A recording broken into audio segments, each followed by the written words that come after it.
જય માતાજી. વીર બાપુ બાવાવાળા વીરભૂમિ ખામી દર્શન ઝવેરચંદ મેઘાણી સૌરાષ્ટ્રની ધરમાં જેનો ઉલ્લેખ થયેલો છે વીર બાવાવાળા, અને 200 વર્ષ જૂની આ જગ્યા છે અને એના વંશજ અત્યારે આપણને એનો ઇતિહાસ કહે છે. આપનું નામ શું ભાઈ? હરેશભાઈ વાળા, હા, ગામ મોણવેલ. ગામ મોડવેલ. આ વીર બાવાવાળા બાપુનું બેસણું છે અહીંયા, અને જમીન દડા તરીકે ઓળખાય છે આ જગ્યા.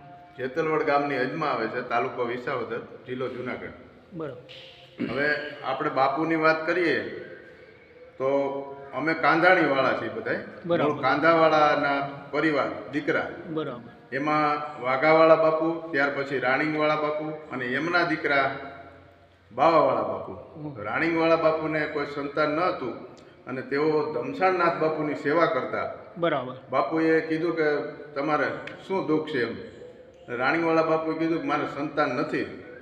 બાપુએ સમાધિમાં જોયું તો એમના નસીબમાં સંતાન ન હતું, પણ સેવાને હિસાબે બાપુ પ્રસન્ન થઈ અને પોતે ખાતરી આપી કે હું પોતે સમાધિ લઈને દીકરા તરીકે તારે ત્યાં અવતરીશ, અને જો જન્મથી જ કપાળમાં તિલક હોય તો માનજે કે હું પોતે છું, અને બાવો નામ રાખજે. ત્યાર પછી સમય જતાં બાપુનો જન્મ થયો, અને બાપુએ જે રીતે ધમસાણનાથ બાપુએ કીધું હતું એવી રીતે કપાળમાં તિલક હતું, તેથી બાવો નામ રાખ્યું.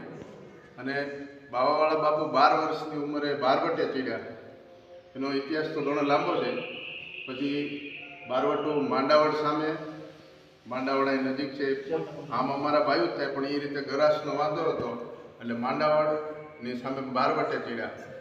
ત્યાર પછી અંગ્રેજોમાં એ અંગ્રેજ નેવી અફસર ગ્રાન્ટ સાહેબ બાપુને પકડવા આવ્યા, અને બધે ચારેકોર દારૂગોળો બિછાવી દીધો હતો, પણ દાન મહારાજ ચલાળાની જગ્યાથી એમના આશીર્વાદથી બધો દારૂગોળો એકદમ ફૂટી ગયો અને અંગ્રેજો ભાગ્યા. એમાં ગ્રાન્ટને બાપુએ બંદી બનાવી લીધો અને 4 મહિના ભેગો રાખ્યો. દુઓય છે કે ટોપીને તરવાર નર બીજાને નમે નહીં, પણ સાહેબને મહિના 4 બંદીખાને રાખ્યો બાવલા. એ અંગ્રેજ એવડી મોટી સલ્તનત હતી કે એની સામે કોઈ આંગળી ન ચીંધી શકે. એના અફસરને 4 મહિના બંદી બનાવી રાખ્યો, અને એને છોડાવવા માટે ઇંગ્લેન્ડથી રાણીએ કેવરાવ્યું કે બાવાવાળાને શું તકલીફ છે અને એને શું આ ગ્રાન્ટને કેમ બંદી બનાવ્યો. એટલે બધાએ વાત કરી કે એને ગરાસ પાછો મળી જાય તો ગ્રાન્ટને સોંપી દે. પછી સમાધાન થયું, ગ્રાન્ટને સોંપી દીધો, અને વિસાવદરનું પરગણું બાપુ બાવાવાળાને મળ્યું, અને બારવટાનો સુખદ અંત આવ્યો. ત્યાર પછી થોડોક સમય થયો, એમાં પાછા જે દુશ્મનો, જૂના દુશ્મનો હતો એ વિસાવદર ઉપર ચડી આવ્યા, અને ત્યાં ગઢમાં લડાઈ થઈ અને બાપુ ત્યાં કાયમ આવી ગયા. અને આ જે ખાંભી ઊભી થઈ એને 200 વર્ષ થયા છે. હા, બાપુના બીજા પત્ની હતા મા રાયબાઈમાં નાગેશ્રીના વરુના દીકરી હતા, જેમણે આ ખાંભી ઊભી કરાવી છે. અને બાપુના પ્રથમ પત્ની એટલે કે સોનબાઈમાં ખડકાળા મુકામે સતી થયા છે, અને તેમનું ત્યાં પણ મંદિર છે. તેમનું ત્યાં હાલનું મંદિર છે. આવો ઇતિહાસ છે બાપુનો. બાપુના પોતાના સંતાન એક નાના હતા, પણ એમની ઉપર પણ દગો થયો હતો, એટલે બાપુના સીધા કોઈ સંતાન નથી. અમે બાપુ રાણીંગ બાપુના ભાઈઓનો પરિવાર છે.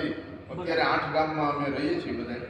એમાં મોણવેલ, લુંગિયા, સાપર, સુડાવડ, વેકરિયા, ભાડેર, કાગદડી અને ગોળ, 8 ગામમાં બાપુનો અમે કાંધાણી. સારું, તો ઘણી ખુશી છે તમે એમના વંશજો છે સાંભળીને. તો આ છે વીર બાવાવાળાનો ઇતિહાસ. સંજયભાઈ કાચા 981 ઉપર સબસ્ક્રાઈબ કરજો, અને આપને આપણો વિડીયો જોવા મળી જશે. જય માતા.